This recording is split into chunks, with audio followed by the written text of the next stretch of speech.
Assalamualaikum warahmatullahi wabarakatuh.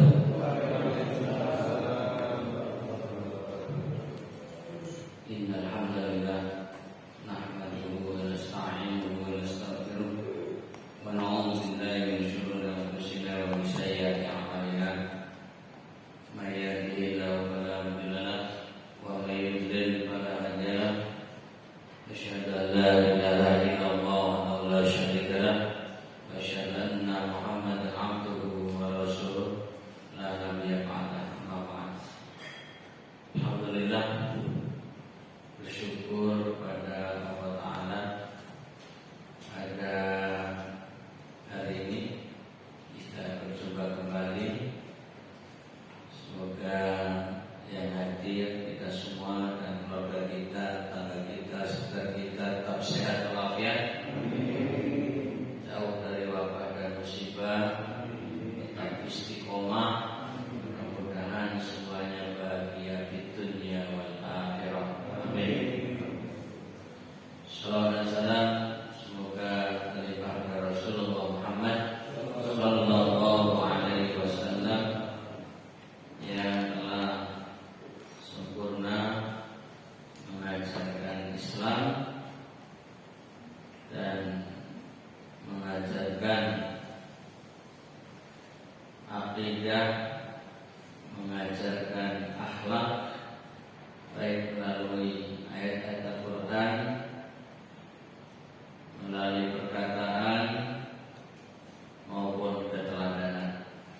Karenanya bentuk terima kasih umatnya untuk Rasulullah Muhammad sallallahu alaihi wasallam, kita berdoa dengan bentuk sholawat, dan itu adalah perintah dari Allah Ta'ala.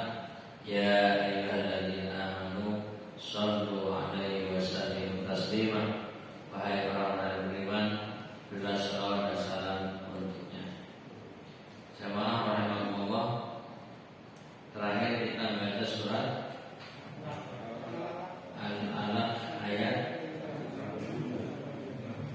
1 sampai 5 dan masuk sekarang ayat 6. Kita baca dulu ayat 6 dan beberapa ayat sudahnya, lalu kita masuk pada terjemah juga penjelasan-penjelasannya. Silakan dibuka di halaman 99, halaman 99, surat Al-Alaq Makkiyah. Kita ayat 6 langsung. A'udzu billahi minasy syaithanir rajim.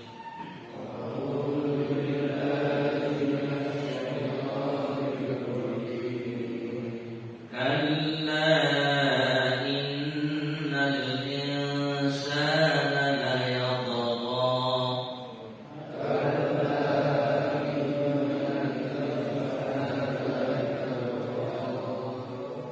ar-ra'ahu istaghna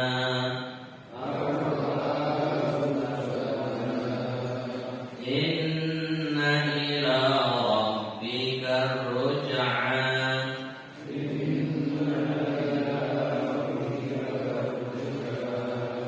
ara'aita alladhi yanha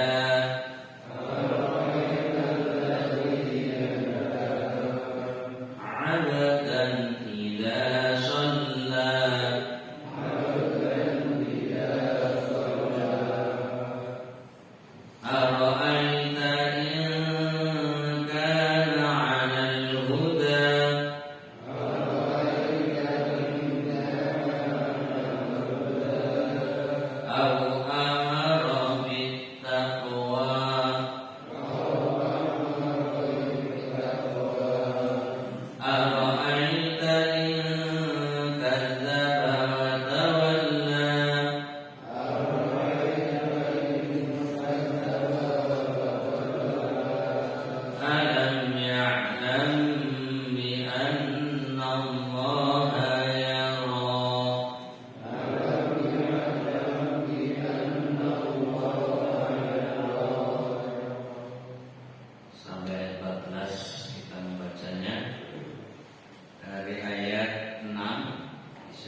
Ketahuilah sesungguhnya manusia benar-benar melampaui batas. Ayat 7, karena dia melihat dirinya serba cukup. Ayat 8, sesungguhnya hanya kepada Rabb mula kamu kembali. Ayat 9, bagaimana pendapatmu tentang orang yang melarang? Ayat 10, seorang hamba ketika dia mengerjakan sholat. Ayat 11, bagaimana pendapatmu jika orang yang melarang itu berada di atas kebenaran? Ayat 12, atau dia menyuruh bertakwa kepada Allah. Ayat 13, bagaimanakah pendapatmu jika orang yang melarang itu mendustakan dan berpaling?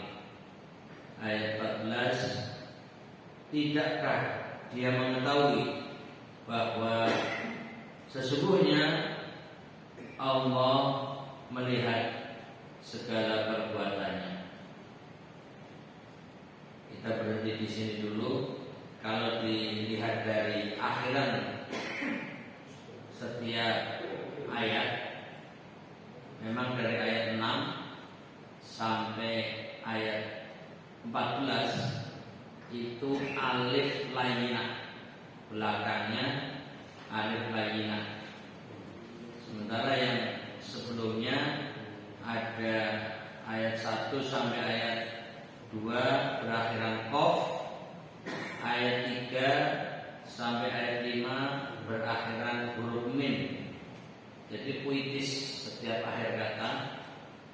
Kemudian dari ayat 6 sampai ayat 14 ini berakhiran alif layyinah. Jadi sekalipun tulisannya seperti ya, tapi karena sebelumnya berharokat fathah, maka disebut alif.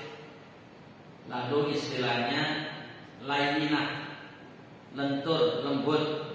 Diterjemahkan bahasa Jawa bengkok, sehingga disebut alif bengkok.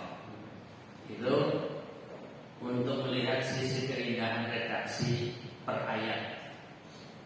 Terlepas terjemahannya tidak seindah teks Arab aslinya, teks ayat Qur'annya, karena sulit bahasa Indonesia untuk mengimbangi keindahan akhir ayat.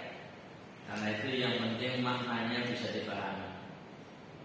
Adapun dari ayat 15 sampai ayat 18 itu semua berakhiran tak marbutah. Ditutup ayat 19 berakhiran huruf ba. Nah itu semua punya makna tersendiri, punya keindahan tersendiri. Untuk lebih detail memahami seperti itu dengan pendekatan ilmul balaghah. Jadi nanti ada ilmunya, ilmul balaghah. Ada di sana 3 macam. Ada ilmu al-bayan, ilmul ma'ani, ada ilmul badi'. Nah yang al-badi' itu yang nanti pendekatan keindahan-keindahan kata, khususnya memahami ayat-ayat Al-Quran. Kita hanya sekilas saja. Kemudian kalau kita perhatikan dari ayat 6 sampai ayat 14 tadi, kita mendapati pertama kata kalla. Ketahuilah, ini semacam peringatan untuk manusia. Kalla innal insana la yatgha. Ketahuilah, sesungguhnya manusia benar-benar melampaui batas. Ini peringatan dari Allah Ta'ala yang menciptakan manusia Sementara manusia yang diciptakan yang sebenarnya tujuan utamanya adalah wa ma khalaqul jinna wal insa illa liya'budun. Tidaklah kuciptakan jin dan manusia kecuali untuk beribadah. Prakteknya banyak yang tidak beribadah tapi malah ingkar, kafir dan melampaui batas. Karenanya ayat ini sebagai pengingat sekaligus justru peringatan untuk manusia. Kemudian ayat 7 ini gambaran bentuk orang yang melampaui batas, yaitu sombong, melihat dirinya serba cukup. Kemudian pada ayat 8 Allah mengingatkan bahwa hakikatnya manusia semuanya akan mati dan kembali kepada Sang Khaliq, yaitu inna ila rabbika ruj'a, sesungguhnya hanya kepada Rabbmu lah kamu kembali.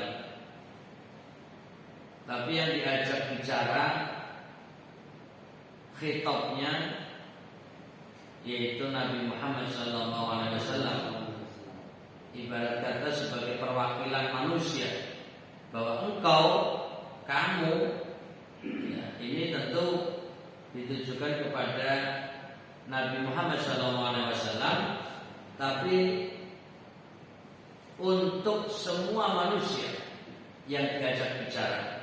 Artinya seakan Allah ini mengajak bicara kepada kita semua sebagai manusia, sekalipun saat turun redaksinya khusus untuk Nabi Muhammad SAW, peringatan bahwa engkau akan kembali ke Tuhan. Tapi ini tentu berlaku buat kita semua yang membaca, yang mendengar, bahkan umat manusia. Setelahnya ada 3 pertanyaan yang diajukan Allah Ta'ala dalam bentuk ara'aita, bagaimana pendapatmu? Jadi seakan-akan Allah minta pendapat, tapi hakikatnya ini pertanyaan bukan untuk minta jawaban, tapi sebagai istifham ingkari, yaitu pertanyaan bentuk penolakan. Ara'aita alladzi yanha, bagaimana pendapatmu tentang orang yang melarang?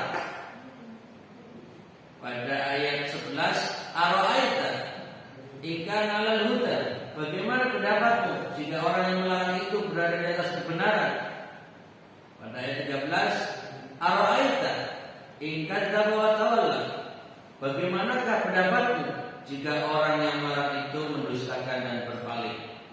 Jadi 3 kali Allah mengulang kata ara'aita.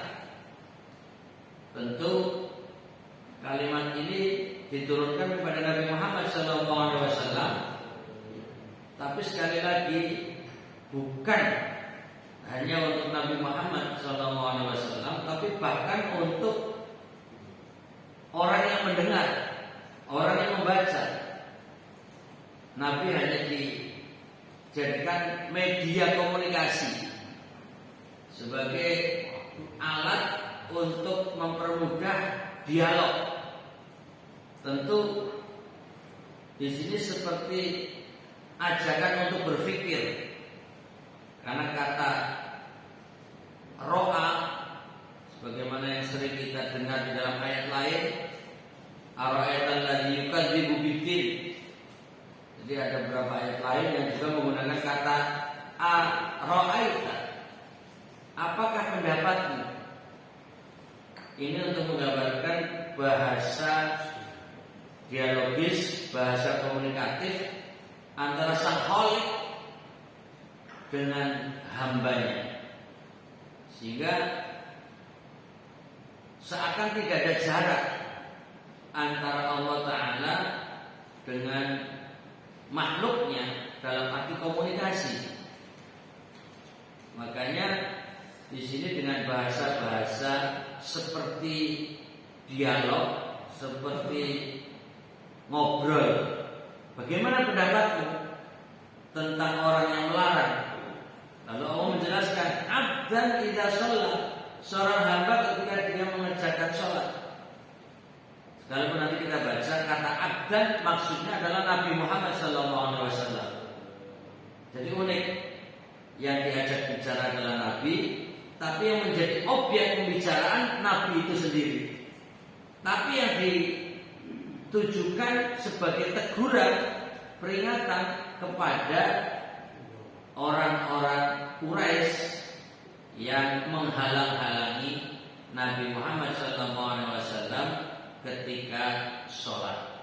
Nanti kita baca lebih rinci pada keterangan. Ini baru sebagai prolog, sebagai pengantar untuk memetakan ayat per ayat dari apa yang sudah kita baca dari ayat 6 sampai ayat 14. Lebih detailnya kita akan baca nanti di halaman-halaman berikutnya.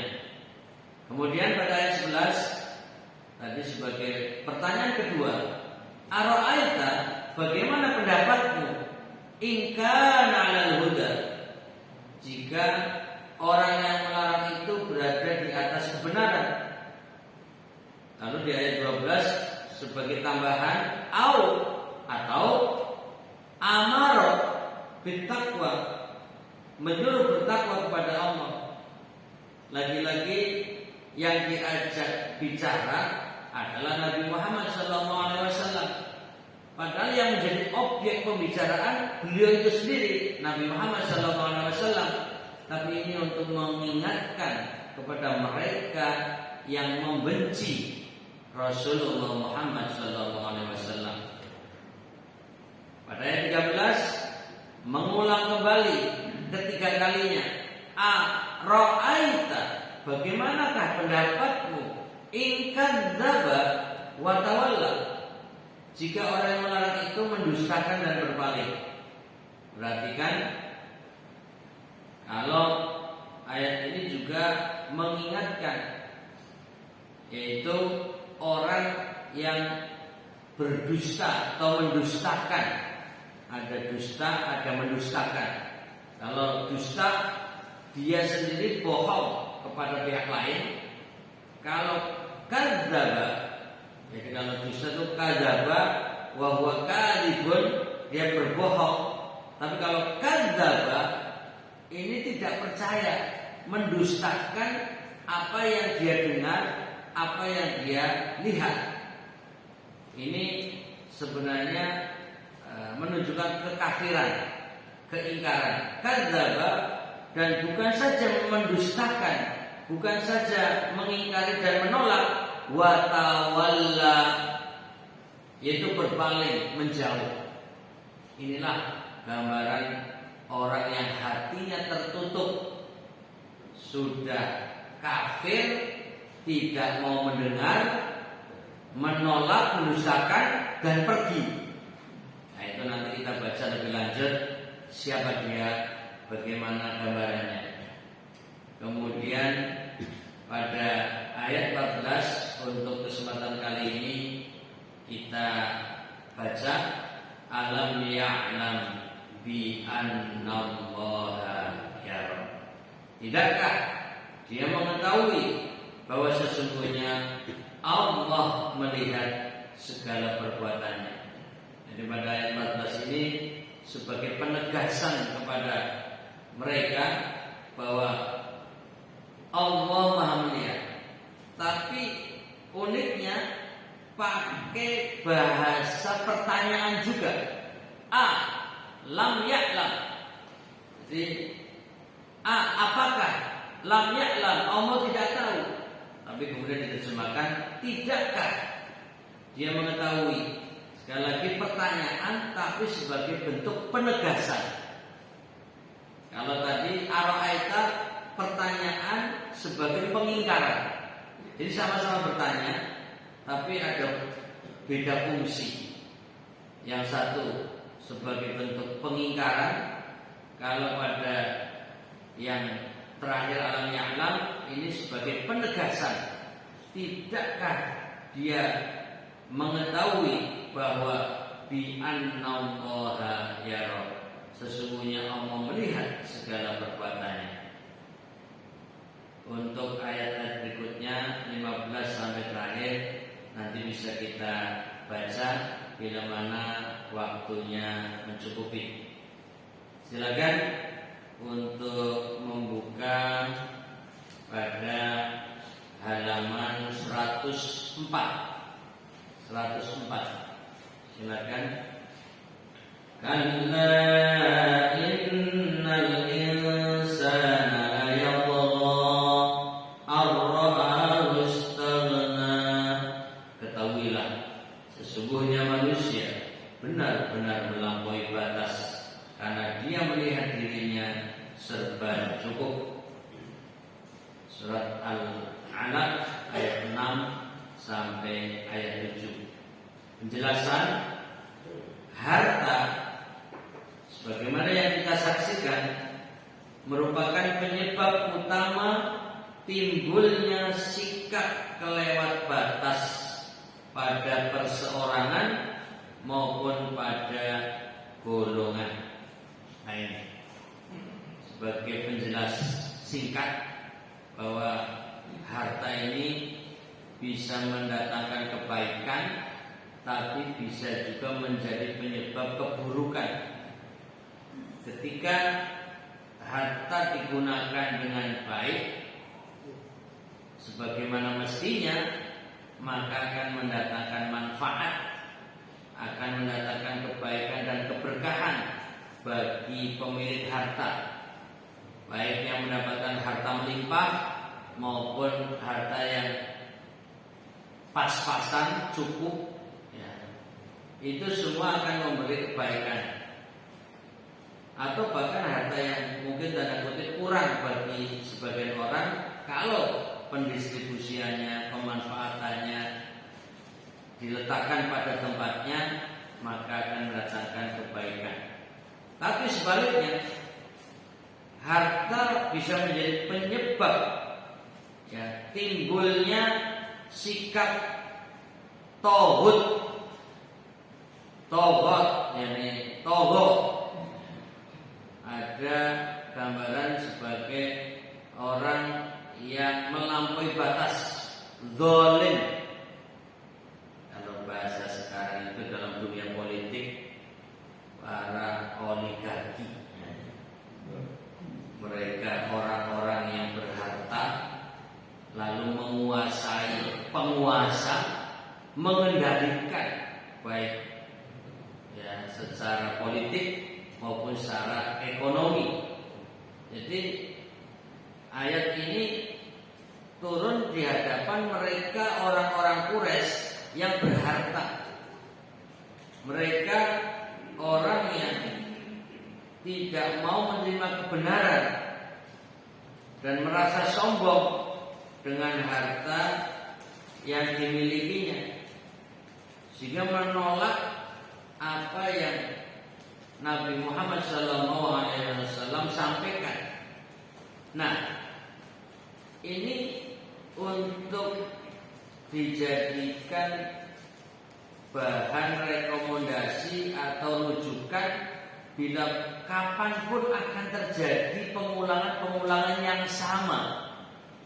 Iya, ayat ini turun di saat itu.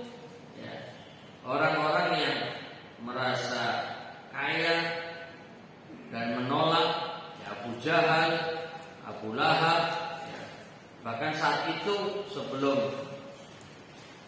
Abu Sufyan masuk Islam juga sebagai tokoh dan orang kaya, juga sombong dan menolak kebenaran. Terlepas nanti Abu Sufyan akhirnya masuk Islam belakangan hari setelah Fathu Makkah, setelah penaklukan kota Mekah. Tapi saat ayat ini turun digambarkan masih pada kelompok orang yang kaya menolak kebenaran. Nah, ini akan terulang dan berulang dimanapun berada, di zaman kapanpun, termasuk di bumi pertiwi kita, di negeri kita yang tercinta, di Indonesia. Masih ada orang-orang yang kaya, kemudian sombong dengan kekayaannya, bahkan menguasai sehingga bisa mengendalikan, bahkan menolak kebenaran-kebenaran yang ada. Kalau zaman sekarang malah bisa membuat undang-undang, ya, karena ujung-ujungnya duit, UUD. Jadi undang-undang untuk kepentingan. Nah ini tentu ayat sebagai pengingat kita bahwa apa yang terjadi saat ini hakikatnya telah terjadi di masa lalu, atau apa yang terjadi di masa lalu sesungguhnya akan berulang kembali di masa yang akan datang, termasuk sekarang maupun yang akan datang. Jadi penjelasan seperti ini biar menjadikan ayat Quran tidak gersang, bukan hanya sebagai ayat masa lampau, bukan menjadi ayat yang telah lewat, tapi masih bisa dipahami untuk era sekarang. Sehingga kita jangan mengatakan menafsirkan ayat kok bicara politik. Ya, bukan begitu. Seakan-akan menolak ya, penjelasan. Justru kita bicara ini biar ayat yang kita baca masih terasa dan berasa ini berlaku sepanjang masa. Dan ketika kita tiada, ayat ini pun masih ada dan akan cocok di masa itu sekalipun ya, suasananya berbeda. Jadi akan selalu ditafsirkan sesuai dengan kondisinya. Bisa diaktualisasi ayat dengan kondisi. Makanya istilahnya ayat Quran itu sholihun likulli makan wa zaman. Ayat selalu sesuai, serasi, cocok di setiap tempat dan waktu. Nah, ini luar biasa ayatnya. Karenanya kita kalau membaca Al-Quran tidak hanya sebagai cerita masa lalu, tapi juga untuk memahami bahwa apa yang pernah terjadi masa lalu pun terjadi di masa kini. Seperti halnya kita dianjurkan membaca surat Al-Kahfi. Jangan berpikir hanya cerita gua, sehingga pikirannya bayangan masa lalu. Ada 7 orang yang melarikan diri, lalu ngumpet di gua, tidur di dalamnya selama 309 tahun. Selesai. Tidak itu. Ada di balik kisah Al-Kahfi itu perjuangan membela kebenaran sampai penuh pengorbanan. Ada yang rela meninggalkan jabatan dari kerajaan untuk mempertahankan la ilaha illallah. Sekalipun itu bukan di zaman Nabi Muhammad SAW, di masa sebelumnya, tapi tetap misinya adalah la ilaha illallah. Itu untuk mengilustrasikan bahwa dari zaman ke zaman antara penguasa dan rakyat selalu ada berbeda pendapat, berseberangan, dan seringkali penguasa yang menang dan yang membawa kebenaran kadang terkalahkan. Ini juga agar menjadi catatan. Tidak selamanya yang memegang kebenaran itu menang, kadang kalah. Ya, kita bisa lihat bagaimana seorang nabi sekelas Nabiullah Isa alaihissalam, kurang apa mukjizat yang didapat, tapi toh endingnya, the endnya, cerita akhirnya bagaimana? Dikejar-kejar oleh lawan, dikejar-kejar oleh musuh. Padahal bisa saja minta kepada Allah mukjizat yang bisa menaklukkan orang-orang yang mengejar. Tapi akhirnya Nabi Isa yang bisa diselamatkan oleh Allah Ta'ala diangkat ke langit. Jadi endingnya menghindar. Dan orang yang mengejar-ngejar yang terdepan malah subbialahu, diserupakan dengan Nabi Isa, malah dia yang tertangkap oleh teman-temannya sendiri. Nah, ini juga sebagai gambaran bahwa membaca surat Al-Kahfi di hari Jumat bukan sekedar bacaan-bacaan kosong, atau bukan hanya sekedar cerita-cerita sejarah masa lampau, tapi bagaimana membacanya untuk dipahami bahwa disitulah misi perjuangan. Itu baru Al-Kahfinya. Nanti ada Dzulqarnain, itu sebaliknya, penguasa yang hebat, iman, tangguh, kuat dan menang. Jadi ada dua sisi. Sisi Al-Kahfi yang pertama adalah mereka pemegang kebenaran yang terkalahkan. Sementara di Dzulqarnain adalah pemegang kekuasaan yang memegang kebenaran dan mengalahkan musuh dan lawan. Nah, itu untuk membuat inspirasi. Terkadang ada penguasa yang bertauhid, yang benar dan menang. Sekalipun juga ada mereka-mereka yang berkuasa dengan kezalimannya dan rakyatnya sebagian menjadi korban dan teraniaya, terkalahkan. Ini biar kita membaca surat Al-Kahfi dari Jumat menginspirasi perjuangan. Dan itu sebenarnya ayat politik, tapi seringkali kita tidak melihatnya bahwa itu ayat kekuasaan, ayat perjuangan antara rakyat dengan penguasa, antara penguasa dengan rakyat. Tapi seakan kalau kita bicara politik, mau coba kau bicara politik, nah ini mohon maaf kurang wawasan. Karena itu bacalah ayat seperti ini sebagai gambaran bagaimana seorang Nabi Muhammad SAW yang sedang menyampaikan kebenaran berhadapan dengan oligarki masa itu, yaitu mereka sombong dan mereka yang mengendalikan kekuatan dan kekuasaan khususnya di wilayah Mekah. Dan posisi Nabi Muhammad sekalipun awalnya adalah pembisnis yang sukses, orang kaya, tapi kemudian Nabi dilecehkan, Nabi dihina. Secara ekonomi, Nabi Muhammad SAW itu orang kaya, orang mapan, pembisnis sukses, dan menjadi istri saudagar terkaya, menjadi suami dari seorang wanita yang kaya, ya, business woman katanya. Jadi seorang wanita yang sukses, Khadijah radhiyallahu anha. Tapi perlu diingat kalau kita melihat sejarah, seorang Muhammad SAW itu berhenti dari sisi keduniaan titik akhir di usia 40 tahun. Jadi ibarat kata beliau dengan perjuangannya dari masa kecil, lalu sukses dalam bisnis, mendapatkan istri cantik yang kaya, itu bahagia sampai titik akhirnya hanya 40, di usia 40 tahun.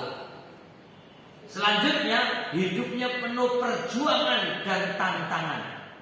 Sudah lagi tidak memikirkan ekonomi untuk keluarga, tidak memikirkan ekonomi untuk diri. Dalam arti bisnis murni. Beliau betul-betul dari usia 40 sudah mulai menyendiri dan akhirnya mendapatkan wahyu, dan disitulah titik awal perjuangan sampai akhir hayat. Sehingga secara ekonomi menurun.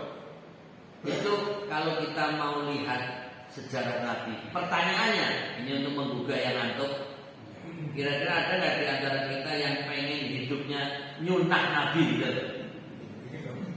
Ingin. Caranya berhentilah di usia 40 dari urusan ekonomi. Muhammad lagi.